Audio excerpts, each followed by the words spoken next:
I assure you that one of these 5 tips I'm about to show you to improve your ball striking is something you're currently not doing in your golf swing. So let's take a look at the 5 tips I'm about to show you to improve your ball striking. To set up for success, we want to be making sure that our feet are shoulder width apart. Easy way of checking this is putting the club across your left shoulder and it should drop to your left toe, vice versa with the right to right. From here we're going to flex the knees ever so slightly. We're going to take the club out in front of us like so, straight arms. We're going to tilt over, feeling a stretch in my lower back, and then we're just dropping the club to the floor nice and flat. And the last thing I'm going to do is flare my feet out ever so slightly. We don't want to see them perfectly straight pointing towards this camera here, otherwise we're limiting our rotation. So just going to flare them ever so slightly, and this helps with balance as well. Number 2 is maintaining a consistent tempo. An easy way of doing this is when you're set up ready to go, you're going to take your swing and I want you to count in your head 1, 2 on the way back and then 3 on the way through. It's really important that we're accelerating through the ball as opposed to decelerating and slowing down in the downswing when it comes to hitting the golf ball. But we also want to be making sure we're not going too quick on the downswing and too quick on the follow through. So it is literally just 1, 2 up and then 3 down to hit the ball. 1, 2, 3. The third thing is keeping your head still, but a lot of people get confused by this, so let me explain what I mean. People think keeping your head still throughout the golf swing is very important because they think it helps strike. It does if you do it correctly.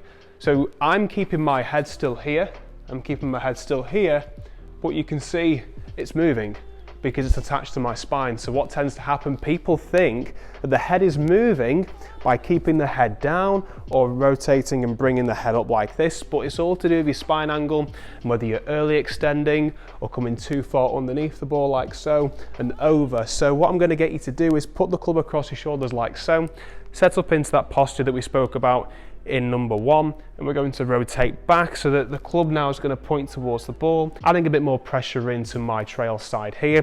You can see my hips have opened up nicely and my head is keeping fairly still.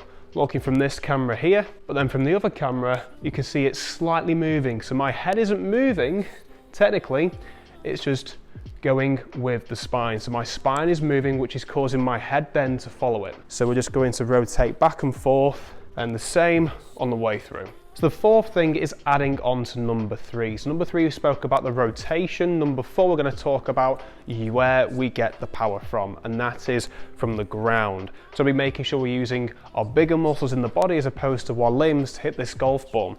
So what I'm going to do is I'm going to work on this rotation that I spoke about beforehand, going on the way back, but I want to be feeling like I'm putting more pressure on my trail foot in the backswing, so when it comes to follow through, I'm transferring that into my lead side, being the left side of my body here.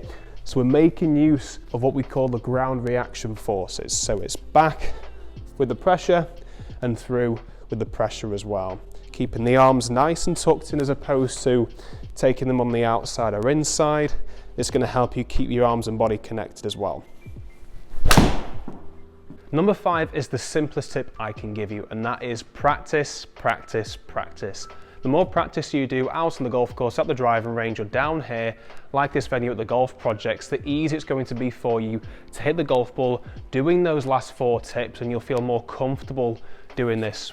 I would also consider going to see a coach to get personalised feedback. So why not come down here for a lesson with me down at the golf projects here in the Trackman indoor facility, where we can analyse your golf swing from down up to make sure that you're doing these 4 to 5 things correctly. And if there's any little tweaks that come up in your swing that I go, you know what, let's change this. We're going to get you more distance and more accuracy doing that as well. Make sure you go ahead and hit the subscribe button, as there's lots more videos coming your way, reviews, more coaching videos, and of course the race to 400 yards. Make sure you click any of these 2 videos either side to keep watching more content of mine. Thanks for watching, stay tuned, lots more to come, and we'll see you in the next video.